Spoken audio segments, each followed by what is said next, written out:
మీరు దేవుడిని నమ్ముతారా అని చాలామంది అంటూ ఉంటారు యాక్చువల్‌గా. సరే నేను దేవుడిని నమ్మడం, నమ్మకపోవడం అనే దాని మీద ఎప్పుడు కూడా ఈక్వేషన్ ఉండకూడదు. ఇది కూడా రాంగే అంటాను. చాలామంది అడుగుతారు యాక్చువల్లీ మీరు దేవుడిని నమ్ముతారా సార్? నేను దేవుడిని నమ్మితే నీకెందుకు? నమ్మకపోతే నీకెందుకు? చాగంటి కోటేశ్వరరావు గారు నమ్ముతారా సార్? ఆయన నమ్మితే నీకెందుకు? నేను నమ్మకపోతే నీకెందుకు? అంటే గరికపాటి గారు యాక్చువల్‌గా ఇలా అన్నారండి. ఆయన ఏమంటే నీకెందుకు? అంటే సామాజిక పరమైన కువ్యాఖ్యల గురించో, వ్యాఖ్యానాల గురించి నేను మాట్లాడట్లేదు ఇక్కడ. పర్సనల్ ఒపీనియన్ గురించి మాట్లాడుతున్నాను. సామాజిక వ్యాఖ్యలు అంటే అర్థం ఏంటంటే పలానా కులాన్నో, పలానా మతాన్నో, పలానా ధార్మికతను, పలానా వ్యక్తినో, వ్యవస్థను, కుటుంబాలను, గోత్రాలను, లేకపోతే మనుషులను, లేకపోతే దేశాలను, ప్రాంతాలను కించపరుస్తూ మాట్లాడడాన్ని సామాజిక కువ్యాఖ్యలు అంటారు. అంటే bad statements regarding the societal points. నేను దాని గురించి కాదు. దేవుడిని నమ్మను అంటే ఏం నష్టమే ఉంది? సరే అయినా నేను దేవుడిని నమ్ముతాను లేదో ఒకసారి పక్కన పెడదాం. నేను ఏమంటానంటే దేవుడు ఆడుకునేవాడు కాదు, ఆదుకునేవాడు. నాకు ఎందుకో అనిపిస్తూ ఉంటుంది జీవితంలో. మీరు కొంచెం క్లోజ్గా అబ్జర్వ్ చేయండి.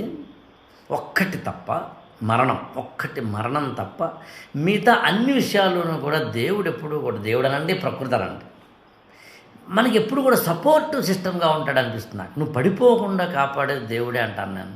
సరే మళ్ళీ అదే అన్నామండి, మీరు దేవుడు నమ్మరు కదా ఉండి, నమ్ముతారు కదా అని ఇది వద్దు. ఒక అతను నడిచి వెళ్తున్నాడట ఒక సముద్రపు ఒడ్డున. ఇది నాకు పరిపూర్ణానంద స్వామీజీ గారు ఒక ఉపన్యాసంలో చెప్పారు.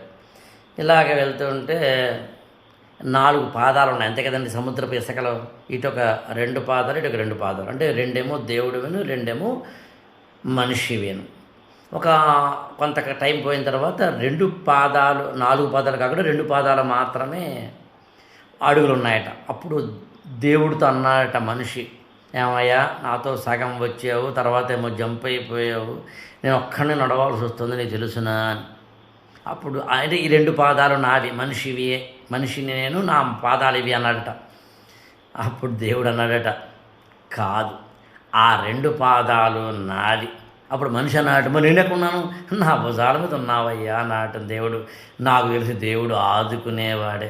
శాపాలు పెట్టేసి, నువ్వు ఇలా చేయకపోతే దండిస్తాననేసి, నువ్వు ఫలానా వ్రతం చేయకపోతే, ఫలానా పూజ చేయకపోతే, ఫలానా దానం చేయకపోతే ఆయన బ్యాచ్ అది కాదు.